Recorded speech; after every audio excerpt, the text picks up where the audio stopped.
Di luar itu ada figur yang dengan sendirinya mampu membuat kaki dijaring ke bawah. Tokoh seperti Rahutman ada kemampuan pada itu, karena dia orang langsung masuk ke gang. Ibu kenal saya, enggak, saya Rahutman. Tetapi hari ini yang diinginkan masyarakat itu adalah pemimpin yang holistik, tipe kepemimpinan yang holistik. Artinya dalam diri seorang pemimpin itu dia punya kapasiti, kemampuan untuk mengelola berbagai persoalan dan kebutuhan masyarakat.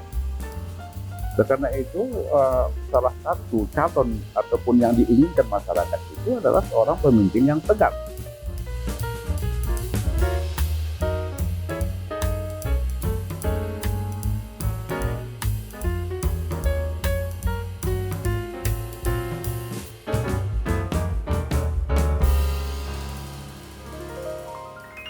Assalamualaikum Bang Sohib.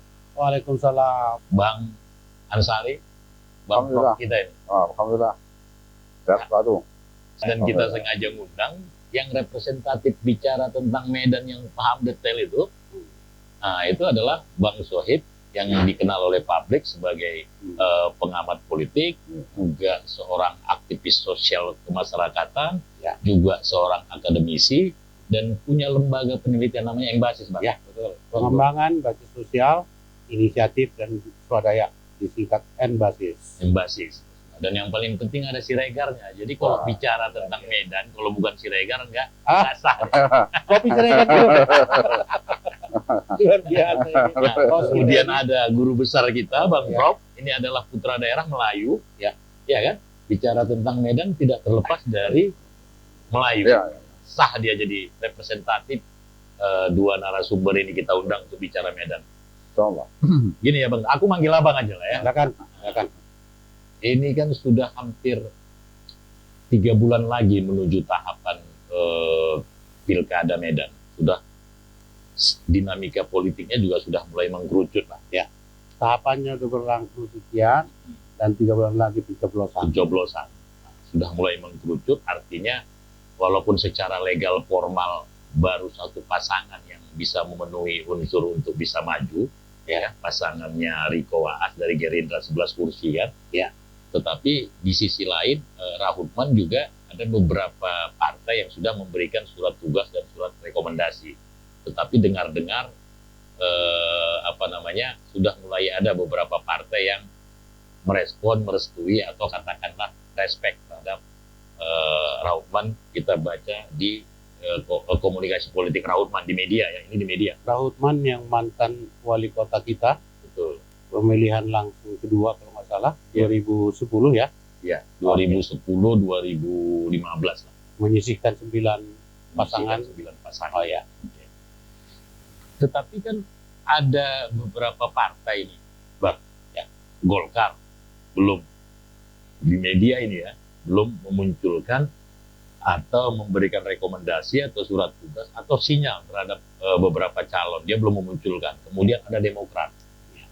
Setelah itu ada PKS juga ya. Walaupun terdengar PKS katanya isu-isunya ini isu di belakang. Jadi politik ini kan ada panggung depan, ada panggung belakang. Ya.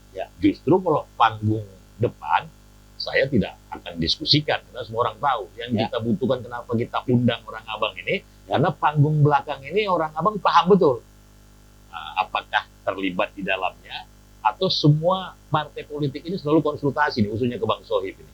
Jadi tahu betul panggung belakang itu hiruk pikuknya seperti apa.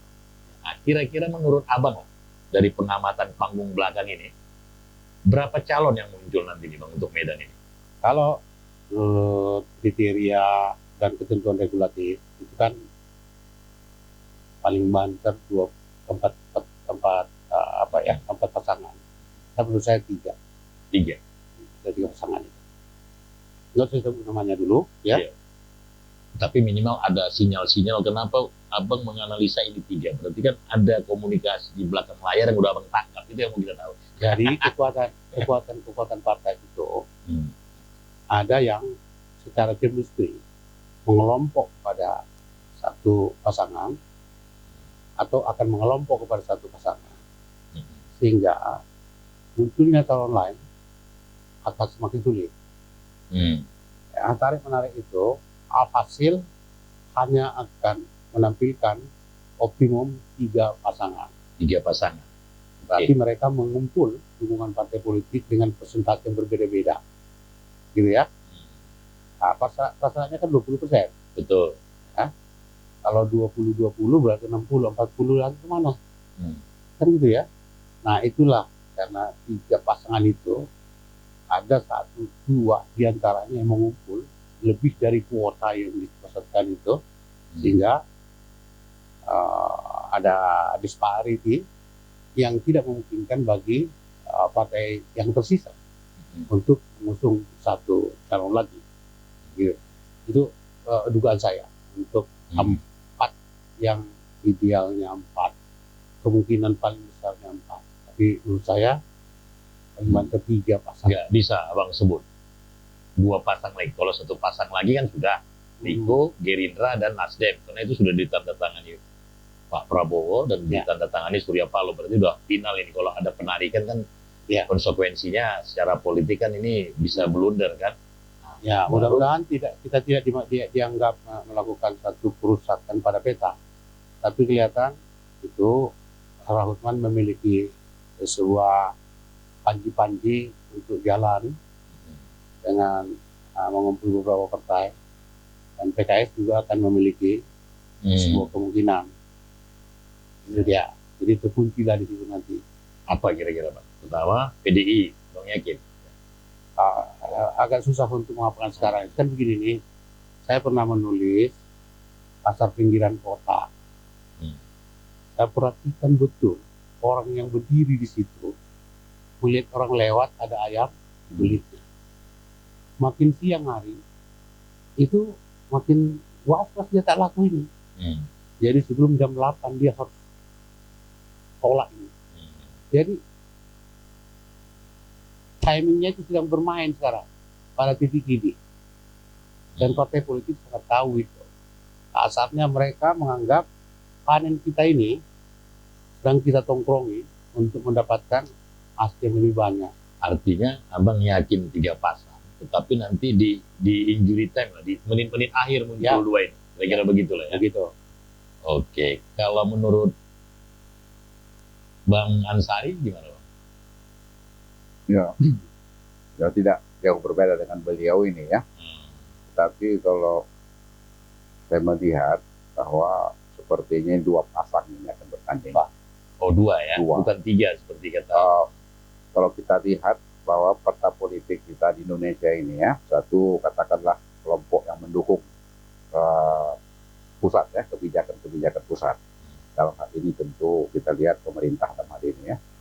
Nah tentu satu ini kelompok-kelompok yang selama ini selalu berdekatan dengan pemerintah, kayak pemenang dalam konteks pemilu presiden misalnya. Kim lah, partai-partai yang tergabung dalam Kim. Gitu. Maka dia sulit untuk mempunyai keberanian keluar dari kebijakan itu. Jadi katakanlah tadi beberapa partai yang belum menentukan sikap, ya kemungkinan besar kita melihat akan bergabung ini dengan dalam satu katakanlah satu tokoh ya yang akan diusung. Paling nanti ada kelompok lain, kelompok partai yang lain dalam tanda kutip yang mencoba untuk katakanlah sebagai tandem putra mahkota atau calon yang diinginkan oleh pusat. Dan ini kita kan tak bisa lepaskan bahwa setiap kepentingan partai ini kan selalu ditentukan oleh pusat. Finalnya itu kan di pusat. Nah, oleh karena itu sulit saya rasa bagi kelompok katakanlah dari beberapa partai yang disebut yang belum menentukan sikap itu untuk keluar dari kebijakan pusat. Belum dilaya kali mungkin. Nah, itu dia. Kemungkinan besar akan mengikuti, akan telah ditentukan oleh katakanlah mungkin dari istana dan lain sebagainya. Artinya menurut Bang Ansari, Bang Sulit kan, cuman ada 2 ini untuk pilkada Medan, yang koalisi istana dan oposisi. Koalisi istana ini Kim plus lah, nggak ada Nasdem kan, berarti ada Gerindra, Demokrat, terus kemudian Golkar, terus kemudian PAN, plus yang namanya Nasdem atau juga bisa PKB, tergantung kalau mereka mendapat tawaran dari sana masuk ke dalam kabinet akhirnya mendukung ini. Ya. Kalau tidak mereka bergabung ke dalam poros oposisi, ada PKB, ada Hanura atau apa. Jadi Bang Ansari melihatnya seperti itu. Asumsi Abang kan dari 2 calon.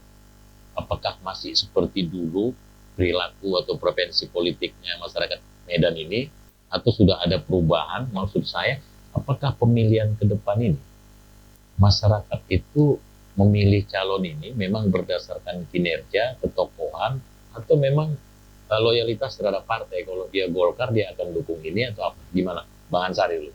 Ya, kalau kita lihat ya,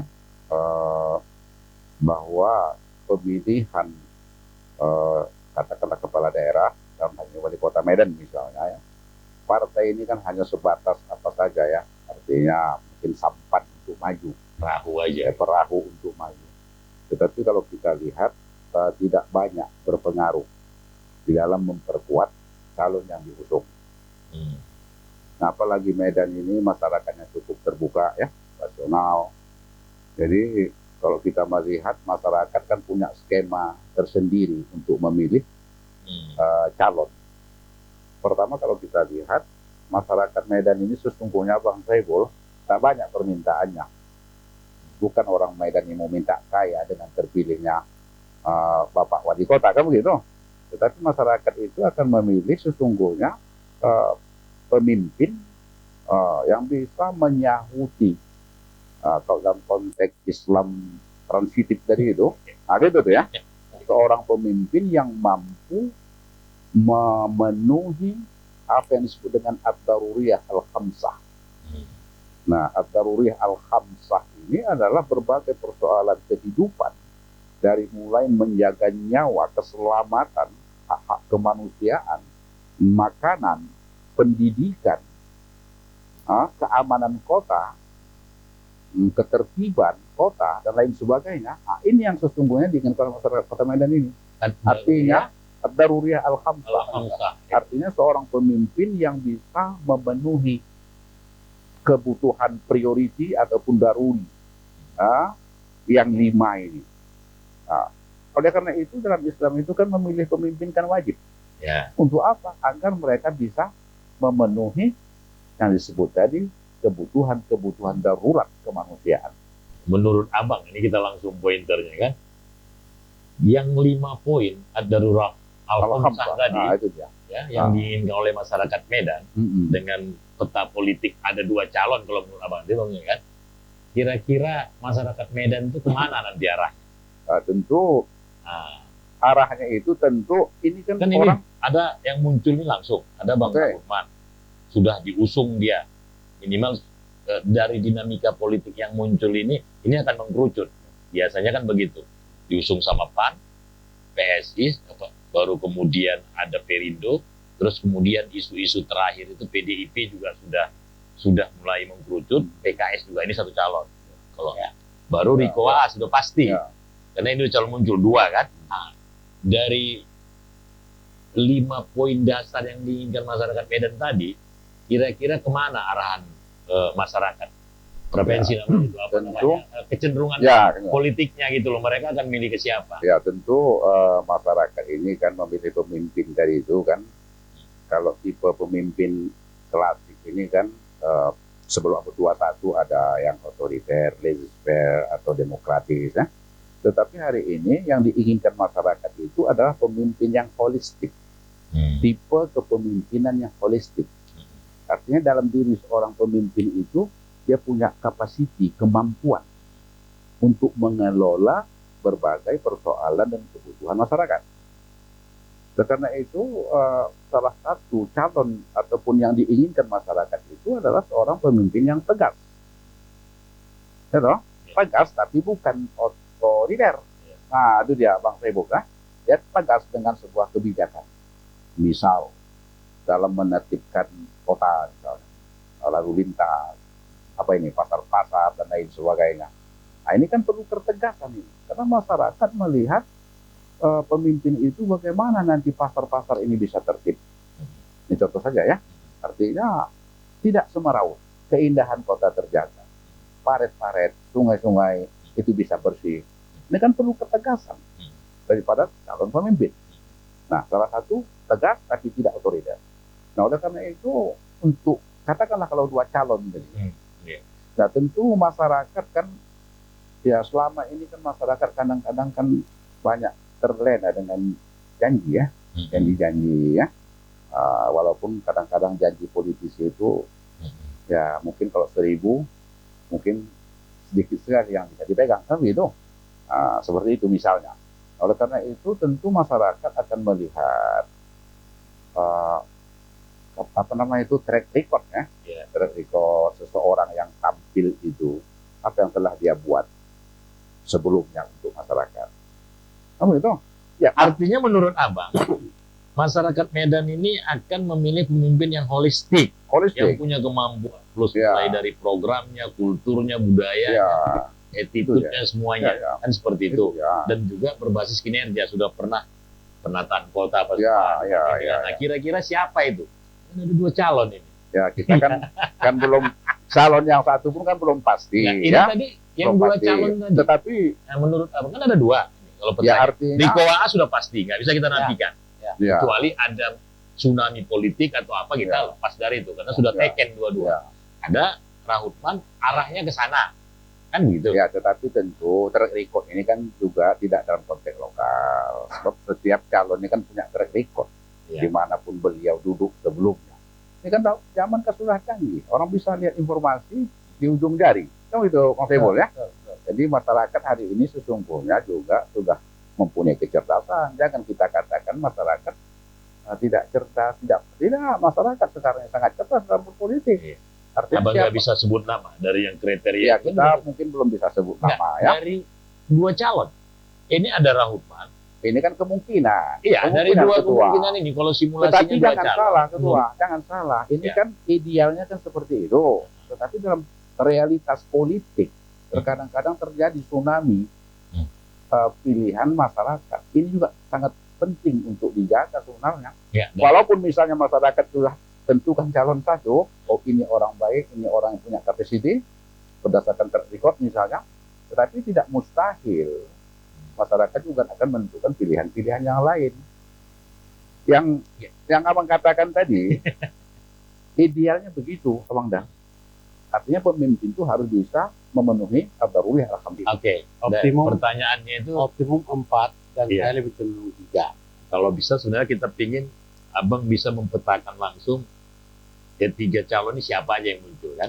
Terus kemudian dari kecenderungan pemilih Medan, apakah masih seperti yang dulu? Ya. Misalnya, apakah memilih berdasarkan identitas keagamaan, identitas kultural, atau berbasis kinerja, atau juga sudah ada perubahan mungkin warga Medan dalam melihat dengan, tapi konkretnya dengan 3 calon yang abang analisis tadi akan muncul. Ya. Kira-kira masyarakat Medan ini kecenderungannya nanti memilih kemana, walaupun tetap dinamika politik ke depan kan kita belum bisa baca, tapi dengan kondisi objektif yang ada sekarang Ya. kan begitu kan, mungkin sudah ada lewat survei, apalagi basis penelitian komunikasi kan bisa terekam ini kan. Nah, kira-kira Tidak ada satu hal yang begitu signifikan dalam perubahan karakteristik politik dan dinamika politik di Kota Medan. Bahwa mereka penting agama itu universal seluruh dunia. Iya. From the beginning to the end. Jadi kalau orang mengatakan inklusivitas, nggak betul. tapi Partai-partai calonnya itu yang 3 itu bayangan abang kan ini Islam semua ini. Artinya akan sampai identitas ke situ. agama bukan pertarungan yang utama kan. Akan sampai ke situ. Komponen-komponen kan ada itu. Ya juga etnis masih berlaku di situ tuh. Tapi semua itu bisa cair dengan intervensi lain. Intervensi lain apa itu kira-kira? Lah Hepeng. Oke, di luar dari Hepeng tadi Pak, dengan 2 sosok ini ya. Iya. Itu karena sosok yang ketiga belum abang munculkan ini. Ya. Antara Rahutman, Riko Waas, sosok ketiga belum abang munculkan kira-kira yang punya potensi bisa maju kan gitu. Ya. Di luar dari Hepeng artinya tidak ada permainan Hepeng, permainan duit dalam pilkada. Ya. Betul-betul berbasiskan dengan apakah persoalan identitas, Ya. atau soal kinerja. Dari kedua calon ini, calon ketiga nanti Ya. kira-kira yang kecenderungan masyarakat itu kemana? begini ya, sesungguhnya itu cerita itu tidak ada di tengah masyarakat. Saya mencoba berapa lama untuk mengajukan pemikiran. If you want to talk about Medan, kau jangan lupa dunia internasional. Di dunia internasional sekarang ada kemenduaan terhadap bagaimana solusi disparity yang luar biasa, ya kan? Kecenderungan tidak bertanggung jawab soal keadilan dan maraknya penulantakan HAM sambil berteriak-teriak tentang HAM. Itu di internasional ada dan berpengaruh di Indonesia. Secara nasional, Indonesia memiliki krisis ekonomi juga. Pembiayaan infrastrukturnya, dia nggak ngerti mau kemana dapatnya itu. Membuatkan utang, bunga utang aja pun dah kalau utang kita. Lalu kemudian kita mendapatkan satu masalah yang sangat luar biasa serius. Bagaimana next generation?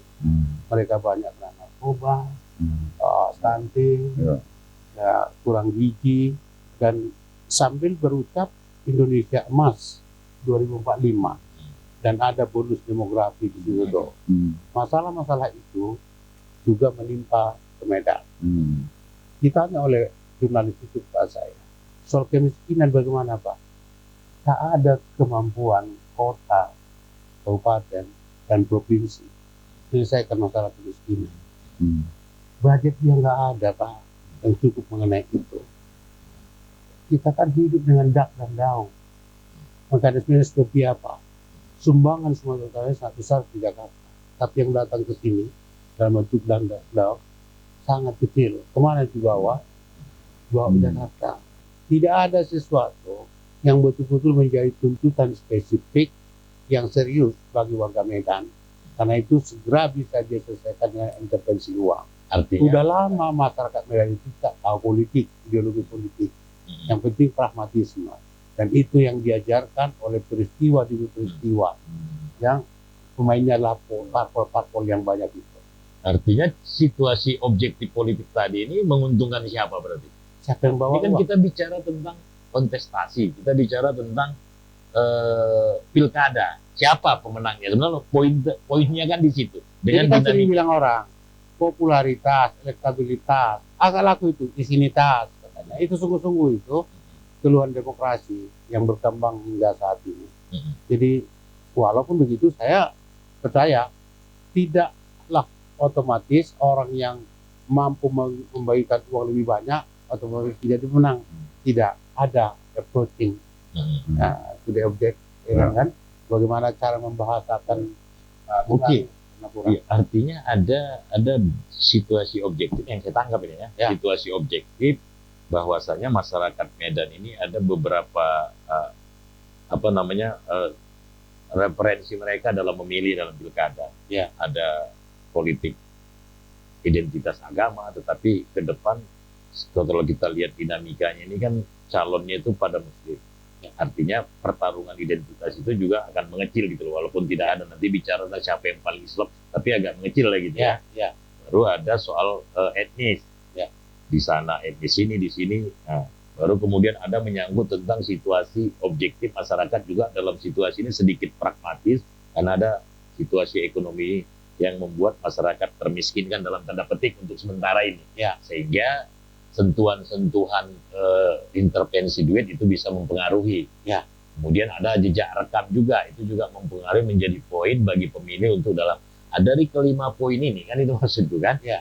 Nah, kita kan ini analisis, bukan dari kelima poin ini situasi yang sekarang yang ada 3 bulan lagi nih. Nah, kira-kira dari calon yang muncul, nah, menurut analisa abang ini yang punya kemungkinan besar menang dengan justru situasi objek ini bisa terbantu beliau gitu loh. Apakah itu Riko Waas, apakah itu Rahutman, apakah calon kita yang sampai sekarang belum muncul nih dari Begini. kira-kira abang gimana? Begini, prasyarat untuk maju ada 3, security, networking, budgeting. Dengan berkata begini kita sudah lupakan itu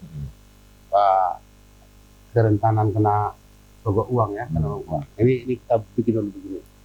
Nah, analisis akademik yang kita bikin dengan cara lompatan baru. Figurity, orangnya siapa? Figurity itu adalah kedirian seseorang yang terbangun atas dua macam faktor.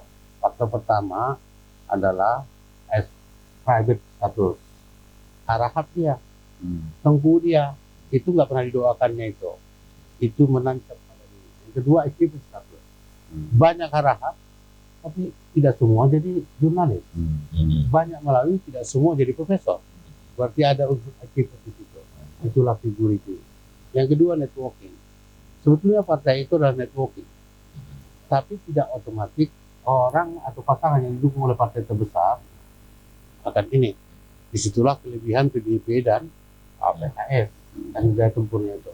Di luar itu ada figur yang dengan sendirinya mampu membuat satu jejaring ke bawah. Tokoh seperti Rautman ada kemampuan pada itu karena dia orang langsung masuk ke gang. Ibu kenal saya, kata enggak, saya Rautman, kata dia. Sering begitu. Saya mau calon wali kota loh, Bu. Bahasa langsung begitu, Pak. Karena begitu. Yang terakhir budgeting. Itu budget. Political cost termasuk itu toko itu harus dari itu harus terbuka dari situ. Jadi kesetaraan atau keberimbangan harmonis di antara tiga komponen itulah idealnya yang paling menentukan. Sekarang begini, Riko Waas itu siapa? Jack Yudin pasangan Rautman itu dua-duanya menjadi anggota legislatif tapi gagal. Saya ingin memeriksa yang tiga ini,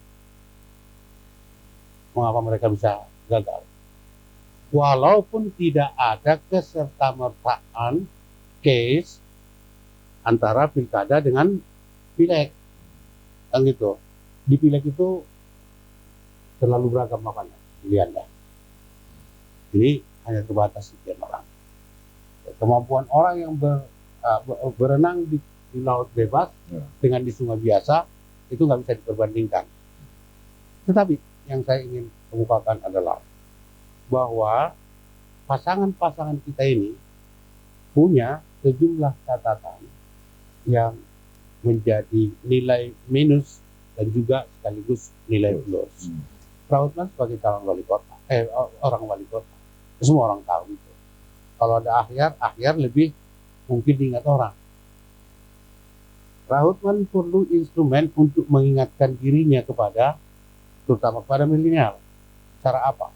Itu harus diciptakan sendiri oleh dia. Ini yang dua ini luar biasa. Dia akan mampu melakukan sesuatu dengan bahasa-bahasa milenialitas. Jadi kita tunggu dari Riko Waas dengan Pak Harahap tadi itu. Terakhir dia, apa pesan atau masukan dari Bang Sohib juga, Bang Ansari menyangkut dua poin tadi lah tentang rekrutmen dan proses penyelenggaraan pemilu. Mungkin dari Bang Sohib dulu. Oke. Teman-teman partai politik dan teman-teman figur yang akan berkontestasi. Kontestasi kali itu sangat kecil dibanding maslahat rakyat. Jadi gunakan sebuah lompatan besar dalam gerakan itu. Niatkan dalam hati bahwa apapun yang kalian lakukan dalam gerakan untuk bangsa dan untuk maslahat rakyat Medan. Jangan tersesat di jalan kecil. Bersihkan niat bahwa ini hanya untuk Ibu Pertiwi. Enak memang menjadi wali kota. Mungkin kebayang korupsi dan sebagainya itu. Sebelum terlambat, bersihkan. Silakan. Baik. Nah, Jadi 2 menit. niat ya. Nah, kalau Masukan. masukan artinya kalau ini untuk memenangkan kompetisi pilkada ini kan perlu ada tadi alat untuk dikenalkan. Tokoh itu dikenalkan. Perlu sosialisasi, perlu ada orang-orang tertentu. Nah, tentu saja kita berharap bagi orang-orang yang terlibat langsung dengan masyarakat, ya, misalnya tokoh agama, tokoh adat dan lain-lain. Nah, ajarkan ke masyarakat itu, ketika calon itu datang ataupun orang-orang calon itu datang ataupun pendukung calon itu datang memperkenalkan tokoh. Nah, ajarkan kepada kelompok Wirid Yasin, kelompok ibu-ibu lansia dan lain-lain ataupun anak muda, jangan mereka meminta mungkin tikar kurang bagus untuk Widik Yasin, ceret-ceret rusak, kan gitu nih, atau sound system tidak bagus. Bukan itu yang ditanyakan dan dipinta kepada calon. Dia harus tanyakan apa program Bapak. Misal kami tinggal di daerah, katakanlah di Berantas Sungai Sekambing. Oh, ini pesan untuk masyarakat berarti ya? Tidak, pesan kepada orang-orang yang terlibat dalam mengusung kampanye ini, mengusung pilkada ini, termasuklah tadi tokoh-tokoh sebagai corong yang langsung turun ke masyarakat. Kan begitu ini. Nah, diajarkan kepada masyarakat ketika calon itu datang, misalnya kita tinggal di Sungai Sekambing yang tiap hari banjir, rusak. Jadi kita bukan meminta untuk peralatan Widik Yasin atau peralatan Karang Taruna, tetapi kita tanya kepada calon itu, Bapak, kami akan pilih. Tapi apa kira-kira program Bapak untuk mengentaskan supaya Sungai Sekambing ini bersih? Itu yang perlu kita dengar, dan itu yang perlu kita ajarkan kepada masyarakat. Jangan masyarakat ini datang calon, Pak, kami sudah rusak sound system 10 tahun tak berganti. Ya, artinya Pencerahan kepada masyarakat, agar yang ditanyakan kepada calon itu, apa you bisa bikin untuk kami di sini.